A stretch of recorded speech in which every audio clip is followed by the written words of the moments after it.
जय जोश। दोस्तों, मैं दीपक कुमार गुमिया मोटिवेशन की तरफ से।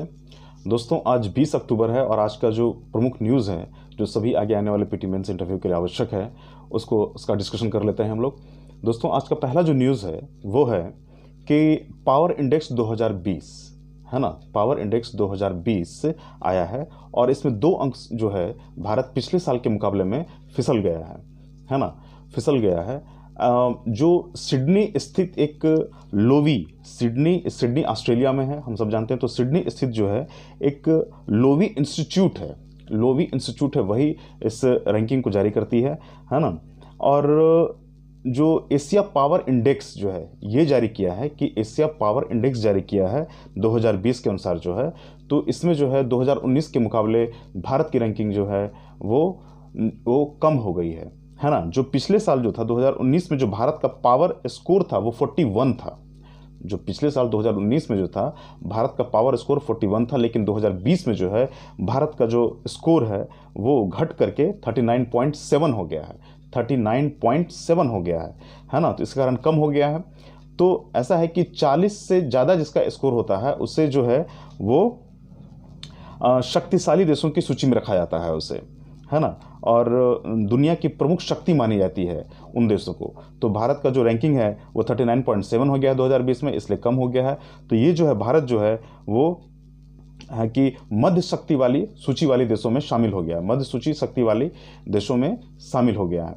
तो इसका कारण जो बताया जा रहा है वो कोरोना को बताया जा रहा है कि कोरोना के कारण जो है असमानता में वृद्धि हुई है ना, इसीलिए रैंकिंग में गिरावट आई है भारत की। फिर दोस्तों, और हम जानते हैं कि अमेरिका जो है वो शीर्ष पर है ना, अमेरिका जो है वो शीर्ष पर है इस सूची में। ये इसके बाद जो है दोस्तों जो प्रमुख न्यूज़ है आज का वो है गुरु नानक की 551वीं जयंती जो है ना, ये मनाई जा रही है, ये याद रखेंगे। तो और इसमें जो है पाकिस्तान ने जो है सिखों को जो है वो न्योता दिया है कि आप हमारे जो दर्शनीय स्थल हैं गुरु नानक जी से जुड़े हुए, वहाँ पर आइए आप, है ना। तो ये है, ये याद रखेंगे। फिर दोस्तों जो है हम लोग नेक्स्ट न्यूज़ की तरफ चलते हैं। आज का जो इम्पोर्टेंट न्यूज़ है कि मालाबार युद्धाभ्यास, है ना, मालाबार युद्धाभ्यास जो है ये मतलब कि होने जा रहा है। और इसमें जो है भारत, अमेरिका, है ना, ऑस्ट्रेलिया व जापान, है ना, जापान, ये जो है भारत, अमेरिका, ऑस्ट्रेलिया और जापान ये सम्मिलित होंगे इस युद्धाभ्यास में। और ये एक वार्षिक युद्धाभ्यास है, ये हर साल होता है दोस्तों। फिर हम इसमें जानते हैं कि ये इसमें जो है नौसेना है चारों देशों की, है ना, वो भाग लेती हैं मालाबार युद्धाभ्यास में। और इस बार जो है ऑस्ट्रेलिया की नौसेना की भी भागीदारी देखने को मिलेगी, है ना। और दोस्तों एक बात और भी जान लें कि मालाबार युद्धाभ्यास की शुरुआत जो हुई थी वो 1992 को हुई थी, ठीक है, 1992 को हुई थी, 1992 में हुई थी, है ना, शुरुआत। और जो जापान जो है ये 2015 में इस मालाबार अभ्यास से जुड़ने वाला देश बना, जापान 2015, ठीक है, 2015 में जुड़ने वाला मालाबार अभ्यास से जुड़ने वाला देश कौन बना, तो जापान बना, ठीक है दोस्तों। फिर जो है हम लोग एक बात और भी जानते हैं कि एक स्टैंड एंटी टैंक मिसाइल का सफल जो है वो परीक्षण किया गया है। एंटी टैंक पहले स्टैंड है, स्टैंड एंटी टैंक मिसाइल का सफल परीक्षण किया गया है, ठीक है दोस्तों। और इसमें क्या है कि DRDO ने विकसित किया है इसे, और भारतीय वायुसेना के लिए इसे विकसित किया गया है। स्टैंड एंटी टैंक मिसाइल, है ना, भारतीय वायुसेना के लिए विकसित किया गया है। और जैसे कि हम लोग देखते हैं कि कुछ दिन पहले ब्रह्मोस सुपरसोनिक जो था क्रूज मिसाइल का जो नौसेना का प्रारूप था उसका सफल परीक्षण किया गया था। और फिर जो है हम लोग नेक्स्ट खबर की तरफ चलते हैं दोस्तों, जो इम्पोर्टेंट है कि अभी जो है 19 अक्टूबर से लेकर के 21 अक्टूबर तक जो है वो स्लाइनेक्स, SLINEX, स्लाइनेक्स 20, है ना, स्लाइनेक्स यानी कि श्रीलंका, S से हो गया, SL से हो गया श्रीलंका, I से इंडिया हो गया, है ना। तो ये एक युद्धाभ्यास है स्लाइनेक्स इसे बोलते हैं, SLINEX, स्लाइनेक्स 20। इसका नंबर कितना है? 20, ये याद रखेंगे हम। तो ये जो है ये श्रीलंका में हो रहा है। ये युद्धाभ्यास जो है स्लाइनेक्स जो है 20, ये श्रीलंका का जो त्रिंकोमाली तट है ना, ये वहाँ पर हो रहा है।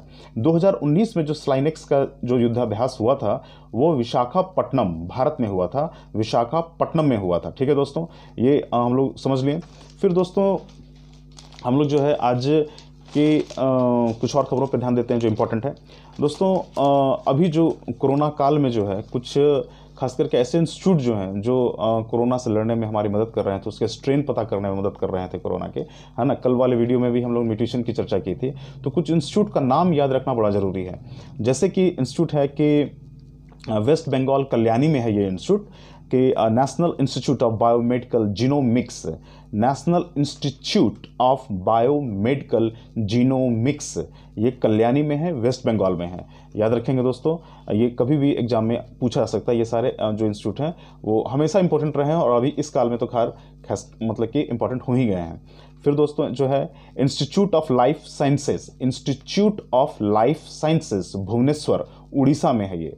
ठीक है, institute of life sciences Bhubaneswar में है। ठीक है दोस्तों, फिर हम लोग जो है national centre for cell sciences, national centre for cell कोशिका, national centre for cell sciences. ठीक है, कोशिका विज्ञान से जुड़ा हुआ ये सारे काम करते हैं। तो ये पुणे में है, national centre for cell sciences जो है ये पुणे में है, ये याद रखेंगे दोस्तों। फिर एक और इंस्टीट्यूट जो है काफ़ी नामी है, इंस्टीट्यूट ऑफ सेल साइंसेस, ठीक है, and regenerative medicine, institute of cell sciences and regenerative medicine. ठीक है दोस्तों, ये बेंगलोर में है, याद रखेंगे ये बेंगलोर में है। रीजनरेटिव मेडिसिन नाम रहेगा तो याद रख लेंगे कि ये बेंगलोर में है। ठीक है, institute of cell sciences and regenerative medicine Bangalore में है ये दोस्तों। फिर दोस्तों हम बात करते हैं कि जीएसटी पर अभी क्या मतलब कि जो है वो केंद्र और राज्यों के बीच में किस बात को लेकर के जीएसटी पर जो है अभी ये न्यूज़ में क्यों बना हुआ है। तो दोस्तों हम जानते हैं कि जीएसटी जो है जुलाई 2017 से लागू हुआ और अप्रत्यक्ष करों को एक कर में समाहित कर देने की ये प्रक्रिया थी। ठीक है दोस्तों, है ना, अप्रत्यक्ष करों को एक कर में समाहित कर देने की प्रक्रिया थी। और जीएसटी जब लागू हुआ तो लागू होने के बाद से ही जो है जो संपूर्ण राजस्व प्राप्त हो रहा था तो उसे दो भागों में बांट दिया गया, है ना। एक हिस्सा केंद्र का हो गया, दूसरा हिस्सा जो हो गया वो राज्य का हो गया। ठीक है, तो यहाँ पर दिक्कत क्या होने लगी कि कोरोना काल में जो है राजस्व संग्रहण बिल्कुल घट गया, है ना, घट गया, तो जिससे परेशानी हो गई, है ना। तो जो जीएसटी लाया गया था तो उसमें था क्या कि इससे जो फ़ायदा होने वाला था कि कर चोरी रुकेगी, है ना, कर संग्रहण जो है वो बढ़ जाएगा, है ना। फिर क्या था कि कर राजस्व में काफ़ी बढ़ोतरी हो जाएगी, है ना। और जो है जो कैस्केडिंग इफेक्ट होता है, जो कर के ऊपर कर लगता है ये नहीं लगेगा, है ना, वो सारा जो है एक ही अप्रत्यक्ष कर जो है वो सब वस्तुओं के लिए हो जाएगा। तो कहने की बात यह है कि वस्तु की कीमत इससे कम हो जाएगी, है ना, वस्तु की कीमत कम हो जाएगी। ये सारा मतलब कि सोचा गया था, ऐसा होने भी लगा था कुछ हद तक, है ना। लेकिन कोरोना आने के बाद जो है सारे गणितीय आंकड़े जो है वो गड़बड़ होने लगे। तो जब घाटा होने लगा और केंद्र के पास राजस्व संग्रहण घट गया तो उससे निपटने के लिए जो है, और एक बात की जानकारी और भी यहाँ पे ज़रूरी है कि जो है जो वित्त आयोग है, वित्त आयोग ही सिफारिश करता है कि किस राज्य को कितना दिया जाएगा, है ना, राजस्व में हिस्सा। तो ये जो है वित्त आयोग के सिफारिशों के आधार पर केंद्र के सभी करों में जो है राज्यों का हिस्सा जो है वो कितना है, तो वो हिस्सा जो है 42% है। याद रखेंगे दोस्तों, ये 42% है। ठीक है, और एक बात और भी जानने की ज़रूरी है यहाँ पे कि जब जीएसटी फार्मूला लागू हो रहा था तो काफ़ी इसमें संशय की स्थिति थी, है ना। तो जो उस समय के जो वित्त मंत्री थे अरुण जेटली जी ने, उन्होंने कहा था कि जैसे कि जीएसटी में जो है राज्यों का हिस्सा सुनिश्चित कर दिया जाएगा, ठीक है, और जो है उनमें प्रतिवर्ष जो है 14% की वृद्धि की भी गारंटी होगी, ताकि स्टेट जो है बिल्कुल मतलब खुशी से जो है जीएसटी को अपनाए, है ना, कि 14% की वृद्धि भी होती रहेगी ताकि आपको घाटा ना हो सके। ठीक है, और ऐसी व्यवस्था जो है वो 5 वर्षों तक होती रहेगी, 14% की वृद्धि जो है वो हर साल होती रहेगी, है ना। अब लेकिन कोरोना काल के कारण जो है ये काफ़ी जो अर्थव्यवस्था की स्थिति खराब होने के कारण स्थिति बिगड़ने लगी थी। तो जो घाटा होने लगा राजस्व का राज्यों को, है ना, तो वो उसकी मांग करने लगे कि केंद्र सरकार इसकी भरपाई करे, है ना। केंद्र सरकार ने कहा भी था कि भरपाई की जाएगी उनकी, है ना। तो जो है यहाँ पर ये ध्यान देने की बात है कि 2020 और 21 के पहले ही माह में जो है ना, कोविड-19 महामारी आ गई थी और इससे नुकसान जो है वो होना अर्थव्यवस्था को शुरू हो गया था। तो जो घाटा हो रहा था, तो उस घाटा से उबरने के लिए केंद्र सरकार ने राज्यों को 2 विकल्प दिए। ठीक है दोस्तों, 2 विकल्प दिए, यहाँ पर याद रखेंगे, है ना। जो पहला विकल्प था, विकल्प नंबर जो 1 था, उसमें क्या कहा गया था, ध्यान से यहाँ पर हम लोग बातों को समझेंगे कि जो राज्य के राजस्व के नुकसान की भरपाई के लिए जो है उन्हें 1.1 लाख करोड़ का उधार जो है वो ले सकते हैं मार्केट से। 1.1 लाख करोड़ का उधार लेंगे, है ना, और उसका जो मूल होगा और जो ब्याज होगा, दोनों की अदायगी जो है वो भविष्य में जो है जो विलासिता सामग्री के ऊपर जो है अवगुण वाली जो वस्तुएं होती हैं, है ना, उस पर लगाई जाने वाली क्षतिपूर्ति से उसे सेस से पूरा किया जाएगा।